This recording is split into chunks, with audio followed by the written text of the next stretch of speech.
வார்த்தையை விட்டு வசமாக சிக்கிய ஆர்.பி. உதயகுமார். காவல்துறைக்கு பறந்த அதிரடி உத்தரவு. சைலண்ட் ஆகும் எடப்பாடி. முன்னாள் அமைச்சர் ஆர்.பி. உதயகுமார் முதல்வர் விஜய் குறித்து சர்ச்சையாக பேசி சிக்கலில் சிக்கியுள்ளார். ஆர்.பி. உதயகுமார் இப்படி பேசுவது முதல் முறையும் இல்லை. முதல்வர் விஜயுடன் பல முறை நடிகை த்ரிஷாவை இணைத்து பேசியுள்ளார். சில நாட்களுக்கு முன்பு நடந்த ஒரு பொதுக்கூட்ட மேடையில் முதல்வர் குறித்து இதே போன்ற சர்ச்சை கருத்தை வெளிப்படுத்தினார் உதயகுமார். 12 மணிக்கு யாராவது கேட்க விட்ட முடியுமா முதலமைச்சரோட? என் தங்கச்சி மட்டும் தான் கேட்க வேண்டியிருக்கா. அப்படிப்பட்ட தங்கச்சி நான் வச்சிருக்கேன். என்ன பேரு?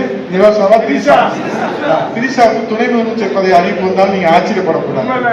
இந்த விவகாரம் தொடர்பாக அவர் மீது புகாரும் அளிக்கப்பட்டுள்ளது. மேலும் அவரிடம் விசாரணை நடந்துள்ளதாக செய்திகளும் வெளியானது.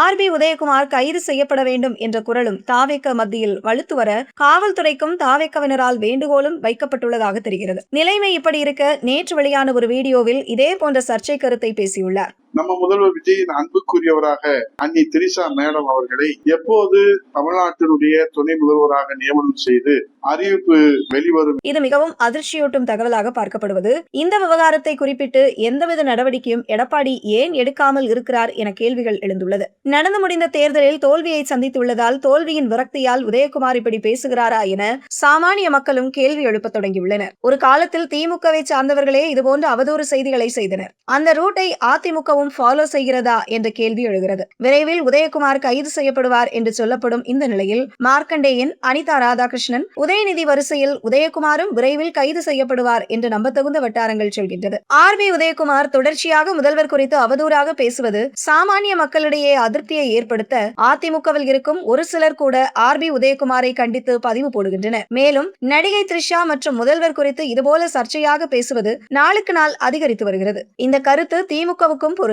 சமூக வலைதளங்களில் இதுபோன்ற செயல்களையே அதிகம் செய்கின்றனர் திமுகவினர். ஆக்கப்பூர்வமான அரசியலை இந்த இரு கட்சிகள் எடுக்க தவறிவிட்டது என்பதே உண்மையான நிலவரம். ஆனால் நாளுக்கு நாள் இதுபோன்ற அவதூறுகளை ஆர்.பி. உதயகுமார் அள்ளி வீசுவது அவருக்கு மட்டுமில்லை, அதிமுகவிற்கே சிக்கல்தான் என்கின்றனர் விவரம் அறிந்தவர்கள்.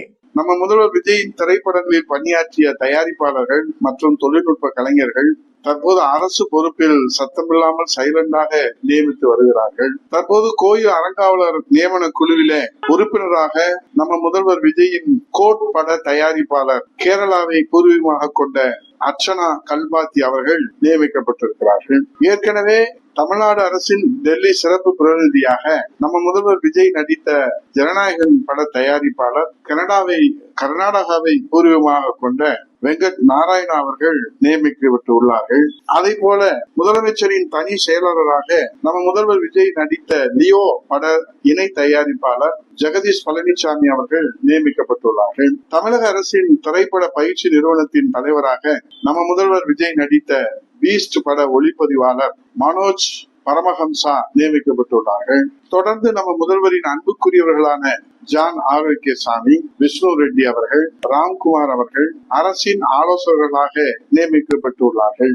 இதே போல நம்ம முதல்வர் விஜயின் அன்புக்குரியவராக அன்னி திரிஷா மேடம் அவர்களை எப்போது தமிழ்நாட்டினுடைய துணை முதல்வராக நியமனம் செய்து அறிவிப்பு வெளிவரும் என்று அதிர்ச்சியோடு ஆவலோடும் காத்திருக்கிறது அன்னை தமிழகம். தினசரி முக்கிய செய்திகள் மற்றும் அப்டேட்களுக்கு TN Wire News சேனலை ஃபாலோ செய்யுங்கள்.